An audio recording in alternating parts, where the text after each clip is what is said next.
aula de redação, vocês vão abrir a apostila na página 25 e vão revisar o texto de opinião. Eu já gravei a videoaula para vocês sobre a importância do texto opinativo, sobre a importância de manifestarmos nossas opiniões a respeito dos assuntos que nos rodeiam, os assuntos que estão presentes em nossa sociedade e no mundo. Você já notou que em nosso dia a dia estamos a todo momento expondo nossas ideias e opiniões? E geralmente opinamos de maneira espontânea, seja sobre um assunto polêmico ou não.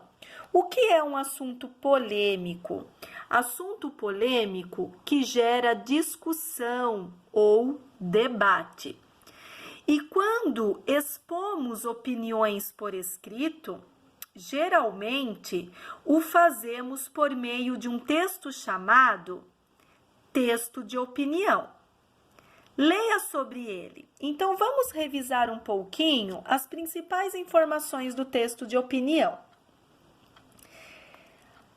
O texto de opinião tem por objetivo apresentar a opinião, o ponto de vista ou as ideias do autor sobre um determinado assunto ou acontecimento. Por isso, nele são frequentes expressões como eu penso que, eu acho que, em minha opinião. E esse texto quase sempre se organiza assim: exposição do assunto sobre o qual se vai opinar, apresentação da opinião sobre esse assunto e justificativa da opinião.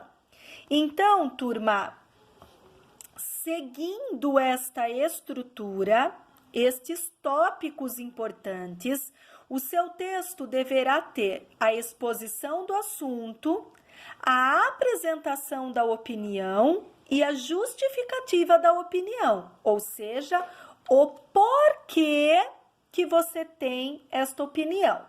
Tudo bem explicadinho?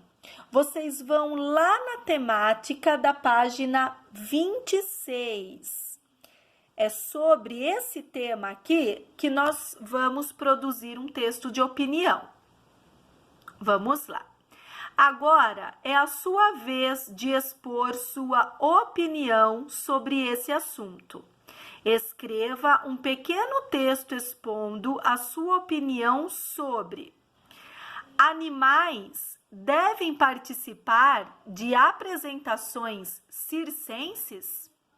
Então, você acha correto ou não animais participarem de atrações de circo? Então, você vai produzir o seu texto no caderno de produção de texto, seguindo todas as dicas que a Pro já explicou: letra legível, texto bem alinhado nas linhas do caderno, espaço do parágrafo é igual para todos os outros parágrafos, nada de fazer um espaço pequeno, outro maior, sempre deixando esse texto alinhado. Colocar título no texto, porque aqui não é título, este é o assunto sobre o qual você vai escrever. Do título para o texto, você não precisa pular linha. Faça o seu texto a lápis, tudo bem? Opine sobre esse assunto. Coloque aí de maneira clara, de maneira coerente. Coerente é com sentido. O que você acha sobre esse assunto? Quais são as suas opiniões? O seu texto, ele deverá ter no mínimo 10 linhas e no máximo 15. Tudo bem? Então, bom trabalho, faça com bastante capricho. Se você quiser um pouquinho mais de explicação sobre o texto opinativo, volte na videoaula do dia 15 de abril, que foi o dia de nossa aula de redação, em que eu expliquei o texto opinativo. Tudo bem, turma? Até semana que vem. Boa produção para vocês!